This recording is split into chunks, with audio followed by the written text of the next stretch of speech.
got the 201 out in the garage, and I'm just going to use a wire brush to clean the tarnish off of these parts and kind of look everything over. And this will get rid of the old grease.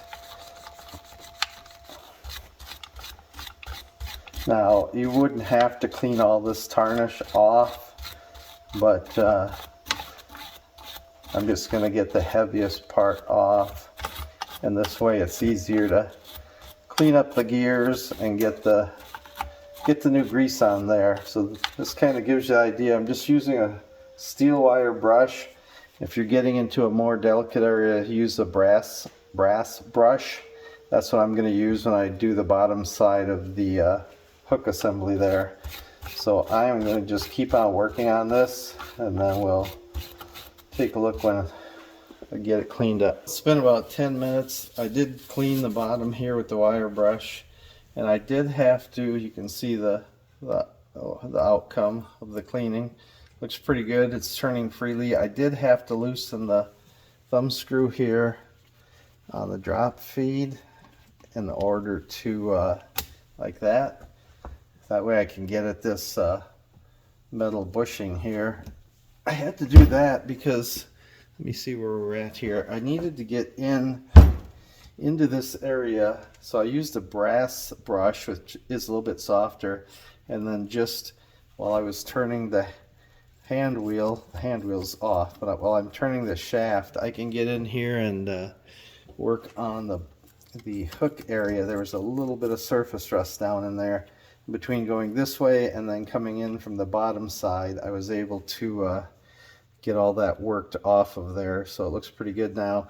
And also I went in here, and as I cleaned this, I was cleaning off the needle bar here, and the machine started to tighten up on me, so I did have to, some of the powder residue off this shaft got into the bushing and tightened it up.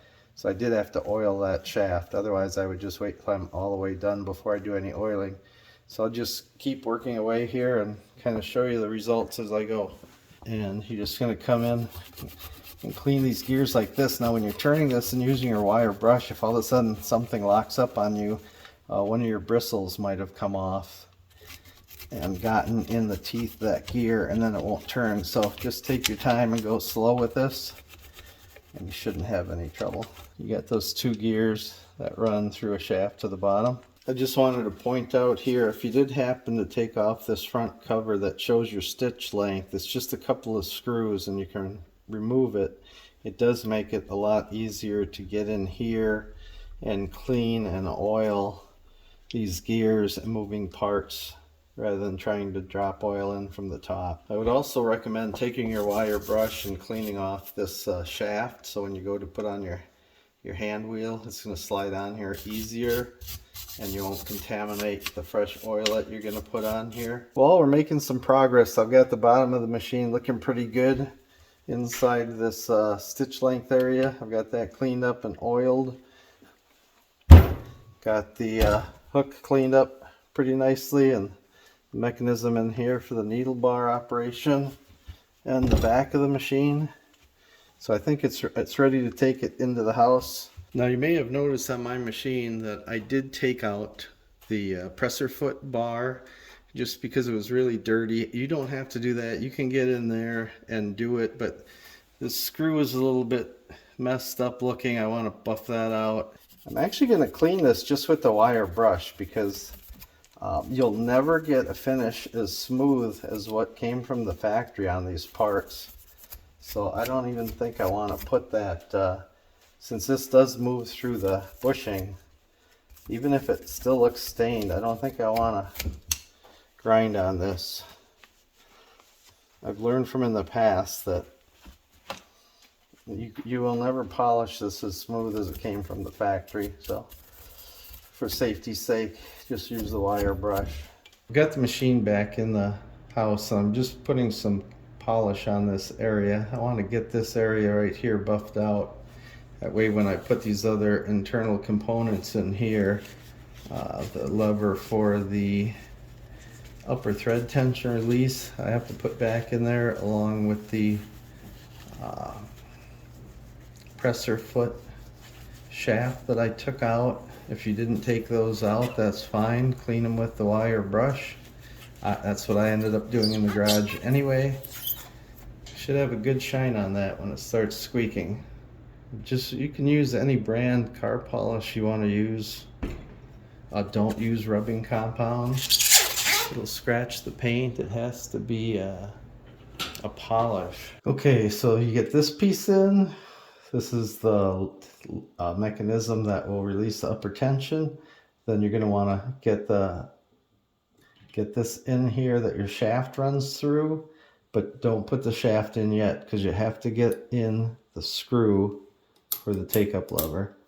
So it's a little bit of a puzzle, but once you get to that point, then you can drop this in, and I can kind of see the lines here where it was before, just from the tarnish and whatnot. So I'm just going to set it there for now, and it'll have to be, the final adjustment will have to be made when I have all the pieces on down here.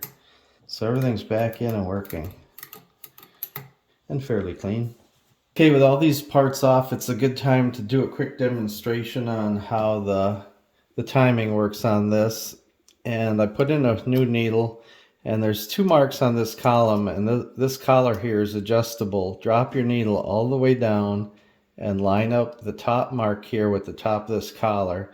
And then as you rotate the hand wheel towards you and you match up with this mark, your needle should be meeting the hook right there. And as you can see, we're right on the money. Let me zoom in on that. Here you can see as it comes around, the needle's all the way down. Right here, it starts coming up, and then the hook should match the scarf of the needle when it comes up and matches the mark here. Otherwise, you have to adjust your needle bar height to make it work. Alright, I think that's it for today's video. I still have all these upper tension assembly parts I have to clean, which is just more of the same with the wire brush. Same thing for the bobbin case and the retaining clip that go in the machine. So thanks for watching. Leave a comment down below, thumbs up, and I'll see you in the next one. See ya.